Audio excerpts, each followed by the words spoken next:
First, honestly, I completely agree with everything you just said.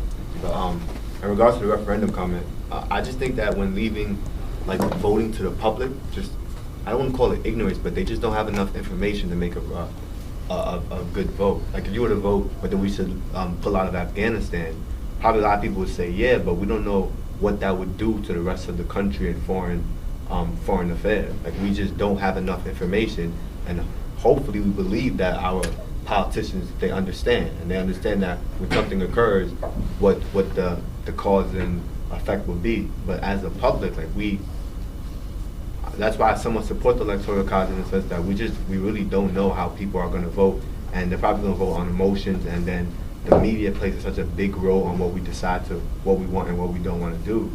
So referendums is just, I don't support referendums.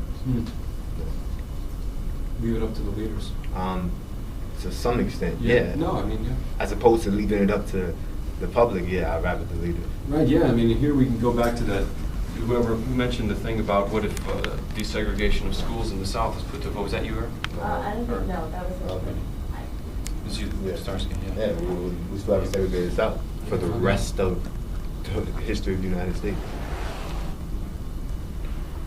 So you don't buy the idea of activist judges or this kind of thing that we've seen so many times throughout this course in relation to a bunch of different issues, kind of, Mary. I just want to comment exactly on what you just said, because honestly, I don't believe that we can point out one politician and like this one person's going to make a difference. Of course not. Anybody's contemplating that, I'm sorry, you may change your contemplation. But because to have a civil movement, to have a movement in general, it's not just one politician, it's an administration, it's we the people. If we the people do not take it upon ourselves to educate ourselves, to make changes in our government, to get involved in the government, how can we expect anything to change? If you sit there and go, oh yeah, Obama said this, Obama said that, it's all up to him. No, it's not all up to him. It's about his administration. It's about us to challenge our administration. That's why we're the United States of America, right? To question them, to challenge them, to get out there. If you're a student in this classroom, you have the obligation upon yourself to take political science classes, to become aware, to go to CNN.com, to go to Obama's page and know about his healthcare plan, etc. So I don't want to say, oh, one politician, I'm going to believe they make a change. No, I want to believe that my country, my government, my neighbors can make a change. But he said he will. I know he said he would make a change, but I never believe a politician when they say they can make a change by themselves. I would never believe that. If anybody, one person told me in this room that they were Jesus themselves, I definitely would not believe them. Like, you cannot tell me that you can change Binghamton University, just you. But if you told me that you had the ambition to change everybody in this room's opinion, maybe, and then they continue to spread the word, and they decide to get involved, and they can have an uprising, you can convince me over an amount of time. Because we've seen it happen. Like, civil rights is technically still going on, but I don't want to ignore the improvements that we have made. And I do agree that Obama should have addressed the whole army situation, because I said that earlier. And I am a person of faith, and I don't believe you should use religion as something to say gay people shouldn't get married, because I feel like if marriage is so religious, why did that atheist get married? I'm okay with an atheist who does not believe in God, a man and a woman getting married, but I'm not okay with a woman and woman getting married. Like, so I don't believe in using religious as an argument to stop gay people. And the electoral college thing, I think that it can be good, but it can be risky. It's a risk with electoral college, because if we just leave it to the elite leaders have their own agendas. And if their own agendas does not coincide with the mass public, and we just leave it into their hands, we're doomed to do whatever it is that they feel is best. So it may not be what's in best for society. But then again, I also understand, not to play devil's advocate, that the society at itself, the people, the majority, may not always have an interest in what's best for the minority. Well said. Sorry, I felt like I just went on a tangent. No, that was good.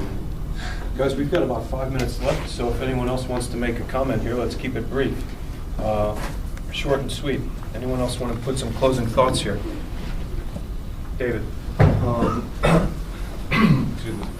America is a pretty diverse country, and like we have a lot of conflicting ideologies.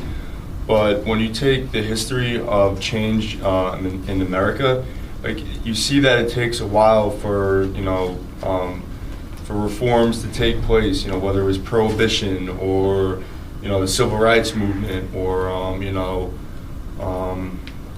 was it one I just accepting Darwin's theory. It's going to take a while. So, gay rights have been in our face for maybe the past 15, 20 years, and it's going to take a whole lot more time than 20 years for, effective reforms to be put in place. And the only way that's going to happen is with, newer generations of politicians coming into office. So until that happens, I mean, we're going to be stuck in this same spot.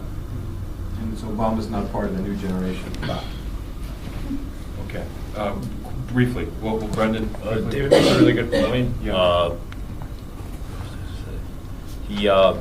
Like, after the Civil War, there was a push for rights for black people. Then there was a push back, for Jim Crow era. That's right. So who knows how nascent the gay rights movement is? I mean, it started in the late 60s, early 70s, but we might just be at the beginning of a 100-year cycle, or the beginning of a 150-year cycle. Next. Yeah. Briefly, a couple more minutes. Andrew? Okay, Erica, then Andrew. Sorry. Go ahead. I just think it's with the referendum, like, it's our duty to educate ourselves. So, like, I don't think a referendum is right either because of the non-education going around. But I think that we should educate ourselves enough to pick the politician that we choose to make the vote for us. So, but nobody, like, there's just a lack of education. Erica, so we'll go Andrew, Mache, Stephen, and then that's it, about a minute or less. Basically what she was saying, that's the idea of the U.S. political system. It's supposed to be a series of checks and balances between the politicians and the people. We vote for politicians and then we have referendums. And yeah, we have politicians have the problems and the voters have the problems. Like you said, we're not educated. We vote on ignorance. And I guess, what other way would we have it though? It's kind of like hindsight bias, like it doesn't work for this problem, but it works for that problem. But if we didn't have this type of system in place, what kind of issues would we confront in the future? Would we have like politicians making our decisions for us, or would we have it based on ignorance of voting? So it's the middle. You're stuck in the middle. It's either you go one way or you go the other. And I mean, right now you just gotta let it go through, and that's the American system. You just gotta let change keep going. And it's unfortunate that change takes so long, though. But it's the American system. I mean, Stuck in the middle with you. Just to play devil's advocate for Obama for a second. Like, if I'm Obama sitting in the White House, I know I've made this promise, but you see these referendums fail in all these states that are mostly liberal. Why would I want to take it upon myself to try to pass it nationwide as a federal law when it's not even passing in the liberal states? Yeah. You're facing so much political unrest as it is. Why would you put all your energy into this when there's other issues that you might actually affect change in your term? I don't. What did the brothers say, in My the, minutes over. in the great Canadian beer drinking movie called Strange Brew? Anyone seen that? Their beer truck is flying down the side of a mountain, Mache, and the brakes are out. And one of the drivers says, "There's no point in steering out." We'll leave it at that. All right, guys, this was a great session. Have a good weekend.